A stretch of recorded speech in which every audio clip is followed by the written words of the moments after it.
오늘의 주요 뉴스입니다. 포스코 광양제철소가 2년 연속으로 전국에서 가장 많은 대기 오염물질을 배출하는 사업장으로 꼽혔습니다.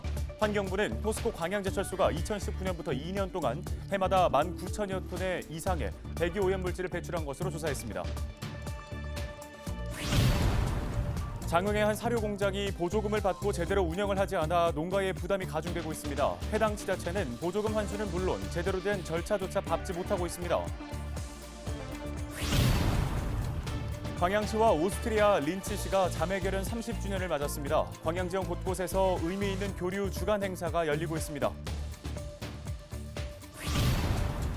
전라남도 사진산업 육성 지원 조례가 제정됐습니다. 지역 문화산업이 더 활성화될 수 있는 계기가 마련됐습니다.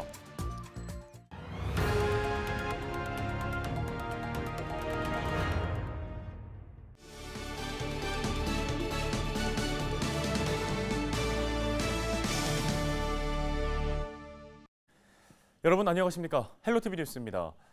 전남의 한 사료 공장이 수십억 원의 보조금을 받고도 제대로 운영하지 않고 문을 닫아 먹튀 논란이 일고 있다는 소식 이미 전해드린 바 있는데요. 하지만 현재까지도 해당 지자체가 보조금 환수는 물론 제대로 된 절차조차 밟지 못하면서 결국 그 피해가 농민들에게 고스란히 전가되고 있다고 합니다. 자세한 내용 송효찬 기자가 취재했습니다. 장흥군 대덕읍 일대입니다. 굳게 잠긴 사료 공장은 여전히 운영을 멈춘 상태. 결국 피해는 농가에게 돌아갈 수밖에 없는 상황이 됐습니다. 공장을 가동을 안 하고 있어요. 가까우니까 저희들이 갖다 먹이잖아요. 근데 이제 외부에서 하니까 운송료가 별도로 나가야 되고. 대덕의 경우 소 18,000두를 키우고 있습니다. 평균적으로 소 한 마리당 하루 14kg 이상의 사료를 먹는데 그럴 경우 대덕에서만 12,600포 정도가 소비됩니다. 하지만 지역 사료 공장이 문을 닫으면서 다른 지역에서 사료를 사와야 하는데 문제는 여기에 들어가는 모든 비용이 농가 부담으로 적용된다는 것입니다. 사료비를 제외하더라도 다른 지역에서 가져올 경우 탁송료와 포장료 등이 적용됩니다. 나주에서 가져올 경우 620원, 순천 해룡면의 경우 1,200원 이상 비용이 발생합니다. 대덕 지역의 경우 하루 평균 25만 2천여 킬로그램의 사료가 사용되고 있는데 이럴 경우 사료비를 제외한 부담 비용은 적게는 781만 원에서 많게는 1,500여만 원 이상이 들어간다는 것입니다. 여기에 소 농가들이 사료를 구매할 경우 대부분 외성으로 구매하게 되는데 이 역시 100일이 지난 이후부터는 이자가 발생하기 때문에 부담은 더욱 커지게 됩니다. 설령 농가에서 직접 사료를 배합한다고 해도 농가 부담은 여전합니다. 사료 배합 기계가 필요한데 보통 6천만 원에 달하고 있고 이 역시 최소 2대 정도가 있어야 가능하다는 것이 농가들의 말입니다. 그럼 그것도 1억 2천이잖아요. 그러니까 그런 부분들이 이런 부분들이 좀 활성화되고만 하다 보면은 더 좋을 것 같긴 한데. 결국 직접 배합하거나 아니면 외부에서 사료를 사와야 한다는 것인데 결국 모든 것을 농가가 책임져야 해 부담은 더욱 커질 수밖에 없습니다. 이 같은 농가들의 사정을 알면서도 해당 지자체는 묵묵부답. 먹튀 사료 공장에 대한 보조금 환수는커녕 어떠한 조치도 취하지 않고 있습니다. 실상 달라진 거는 없는데 보조금 회수나 사후관리 연장을 해서 재가동하는 쪽으로 지금 저희가 검토를 하고 있거든요. 이게 사료를 보급하는 게 저희 사업도 목적이지 않습니까? 하고 저희가 연장을 해서 재가동하는 쪽으로 둘 중에 하나를 제가 하려고 하는데 이분이 계속 연락을 피하셔서. 지자체의 무관심 속에 농가들의 부담이 더욱 커지고 있는 가운데 소사료 공장의 부재가 더욱 아쉬울 수밖에 없습니다. 헬로티비 뉴스 송유창입니다. 무려 30년 동안 광양시와 끈끈한 우정을 이어오고 있는 지역이 있습니다. 바로 오스트리아 린츠시인데요. 올해 자매결연 30주년을 맞아서 광양 곳곳에서는 교류 주간 행사가 열리고 있습니다. 린츠시와 합동으로 준비한 행사라 의미가 더 깊다고 합니다. 보도에 김신혜 기자입니다. 동서화합의 숲에 나무 한 그루가 심겨졌습니다. 광양시와 오스트리아 린츠시가 30년 동안 이어온 우정을 기념하기 위해 심은 나무입니다. 광양예술창고에서는 린츠시의 모습이 담긴 사진전이 펼쳐지고 있습니다. 그 되게 멀리 떨어진 도시들끼리 이런 교류가 오랫동안 해왔다는 것이 좀 색다른 점이었고, 코로나 시대에 이런 교류가 쉽지 않은데 이런 교류전을 통해서 교류가 조금 더 활성화되었으면 좋겠습니다. 광양 지역 청소년들이 린츠 씨와 시민들 모습을 직접 그린 작품 전시도 인상적입니다. 지난 1일부터 광양예술창고와 마동글린 체육공원 일원에서는 광양시와 오스트리아 린츠 시의 자매결연 30주년을 기념하는 교류주간 행사가 펼쳐지고 있습니다. 두 도시가 코로나19 상황 속에서도 지난해부터 함께 준비해왔다는 점에서 개최 의미가 큽니다. 양시가 공동으로 협력하여 마련한 자매결연 30주년 기념 교류주간 행사는 양국의 평화와 그리고 우정을 염원하는 매우 소중한 자리입니다. 이번 행사를 통해서 양시 우호 관계가 더욱 돈독해지면서 한층 더 가까워지는 계기가 될 것으로 확신합니다. 오스트리아 린츠 시장은 코로나19로 광양에 직접 방문하지 못했지만 영상을 통해 기쁜 마음을 전했습니다. It has been a time that has been for both cities and for both municipalities an extremely positive period. And I'm sure that after the COVID pandemic year, it will be possible to see us again. In this case, I would invite you to come in the year 2022 to Linz.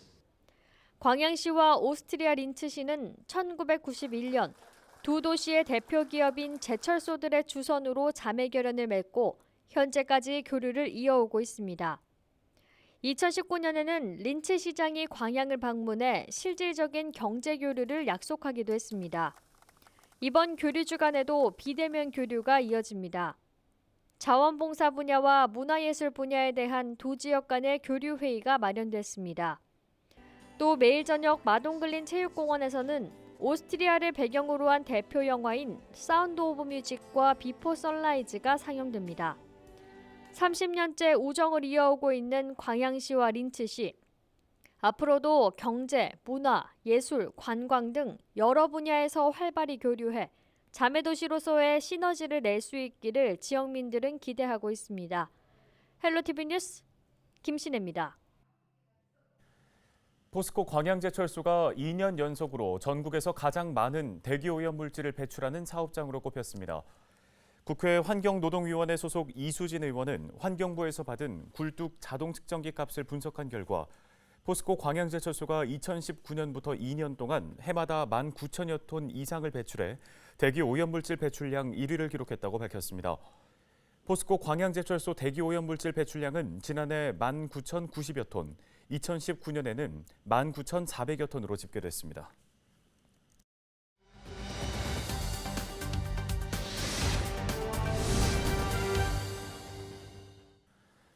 예, 요즘은 영화 또 만화 등 문화예술을 쉽게 접할 수 있죠. 그런데 이 모든 콘텐츠의 기본이라고 할 수 있는 사진 산업의 지원은 열악한 상황인데요. 이에 전라남도가 사진산업 육성 지원 조례를 제정해 지역 문화산업이 더욱 활성화될 수 있는 계기를 마련했다는 소식입니다. 자, 해당 조례를 대표 발의한 전남도의회 전경선 운영위원장과 함께 관련된 이야기 나눠보도록 하겠습니다. 의원님 안녕하십니까? 네, 안녕하십니까? 저는 전남도의회 운영위원장을 맡고 있는 목포 출신 전경선 의원입니다. 네, 사진산업 육성 및 지원에 관한 조례안을 대표 발의하셨는데요. 발의하게 된 계기부터 듣고 싶습니다. 잘 알고 계시다시피 사진은 영화와 영상을 포함해서 광고, 인쇄 출판, 유튜브, 온라인 홍보물 등 현재 유행하는 모든 콘텐츠를 아우르는 가장 기본적인 토대입니다. 그러나 활용되는 분야에 비해서 법적, 제도적 보호 및 지원이 부족해서 사진을 전공한 학생들의 일자리 보장이 어렵고 해당 산업의 미래 또한 불확실한 실정입니다. 그리고 또 영화, 음악, 만화 등 다른 문화예술 분야는 이미 개별 법으로 법제화되어 있으나 사진은 개별법이 따로 없어서 정책적 지원과 보호에서 제외되어 왔습니다. 따라서 사진 산업이 지역의 문화 산업으로 자리매김할 수 있도록 정책적으로 지원하고자 이번 조례를 발의하게 되었습니다. 네, 그러면 이 사진 산업을 어떻게 지원을 해준다는 건지 자세한 내용도 궁금한데요. 소개를 좀 해주시죠. 네, 조례안의 주요 내용을 보면은 전라남도에 주소를 두고 활동하는 사진 종사자의 사진 창작 그리고 문화예술 활동에 대한 지원 방안과 사진산업 육성을 위한 도지사의 책무를 넣었고요. 그리고 또 사진산업의 육성을 위해서 실태조사를 실시하고 그리고 또 5년마다 육성 계획을 수립할 수 있도록 했습니다. 그리고 또 사진산업의 활성화에 기여하는 공적이 뛰어난 개인이나 단체에 포상할 수 있도록 해서 얼어붙은 사진산업이 활력을 되찾을 수 있도록 했습니다. 네, 이번 조례를 통해서 앞으로 어떤 효과가 있을지 좀 전망을 해보고 싶고요. 또 향후에 추가적인 계획이 있다면 설명을 좀 해주실까요? 네, 우리 전남의 미래 비전이 블루 이코노미와 연계된 관광 산업이라고 한다면은 지역의 사진 산업 육성은 관광 산업 활성화를 위한 다양한 콘텐츠를 창출하는 창구가 될 수 있을 것입니다. 따라서 저는 이번 조례가 우리 지역의 다양한 문화 향유와 접근성을 높일 수 있는 관광 산업과도 연계된 지역 재생의 하나의 마중물이 되기를 바랍니다. 이번에 마련한 조례가 일상생활에 스며들 수 있게 앞으로도 우리 사회가 함께 살아가는 지속 가능성을 담보할 수 있도록 꾸준한 정책과 대안 제시를 해 나가도록 하겠습니다. 네, 잘 들었습니다. 도움 말씀은 여기까지 듣겠습니다. 전남도의회 전경선 운영위원장이었습니다.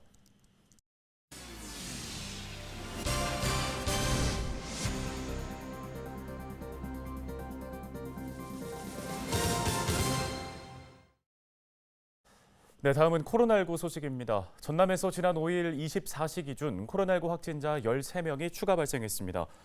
지역별로는 목포와 광양에서 각 3명, 여수, 화순에서 각 2명, 순천과 담양, 보성이 각 1명입니다. 목포와 여수, 광양 확진자 7명 중 5명은 모두 베트남 국적의 외국인입니다.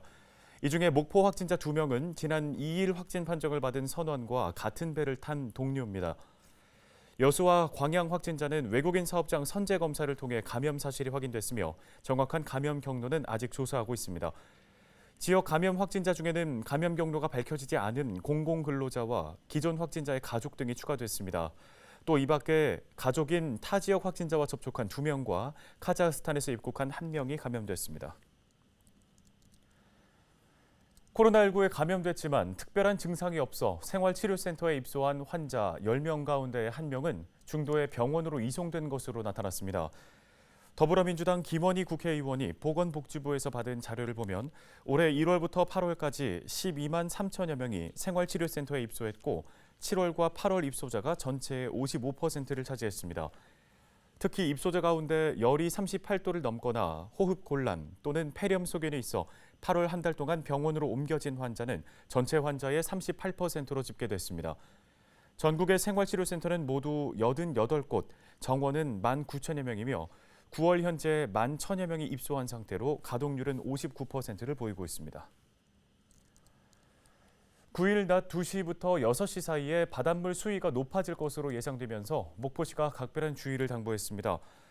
목포시는 바다 수위가 최대 5m 가까이 높아질 것으로 내다보고 비상근무반을 편성해 배수펌프장과 배수문을 중심으로 사전 점검을 벌이고 있습니다. 바다의 수위가 높아지면 해안 저지대는 침수 피해 위험이 높은 만큼 가급적 차량 주차는 피하는 게 좋습니다. 여수 오동도 해상에서 낚싯줄에 감긴 멸종 위기종 외가리가 긴급 구조됐습니다. 여수해양경찰서는 신고를 접수하고 구조대를 급파해 낚싯줄에 감긴 새 한 마리를 발견하고 구조했다고 밝혔는데요. 현장 확인 결과 새는 탈진 상태를 보였지만 생명에는 지장이 없는 것으로 확인됐습니다. 이 외가리는 먹이 활동을 위해 바닷가를 찾았다가 낚싯줄에 몸이 감긴 것으로 추정됩니다. 전남 진도군에 있는 식용개 농장에서 국가가 천연기념물로 관리하고 있는 진돗개 여러 마리가 발견됐다는 주장이 나왔습니다. 더불어민주당 최인호 국회의원이 동물보호단체 라이프에서 받은 자료를 보면 지난 8월 진도 식용개 농장에서 보호단체가 구조한 개 65마리 가운데 11마리가 진돗개인 것으로 나타났습니다. 이 11마리는 구조가 이뤄진 뒤 인식 칩이 확인됐고 4마리는 천연기념물, 또 7마리는 심사를 앞둔 것으로 알려졌습니다. 최 의원은 진돗개가 식용개 농장에서 발견된 것 자체가 충격이라며 농식품부와 지자체의 관리가 소홀했고 정부의 보호 정책이 잘못된 방향으로 가고 있는 것이라고 지적했습니다. 헬로티비 뉴스, 저희가 오늘 준비한 소식 여기까지입니다. 시청해주신 여러분 고맙습니다.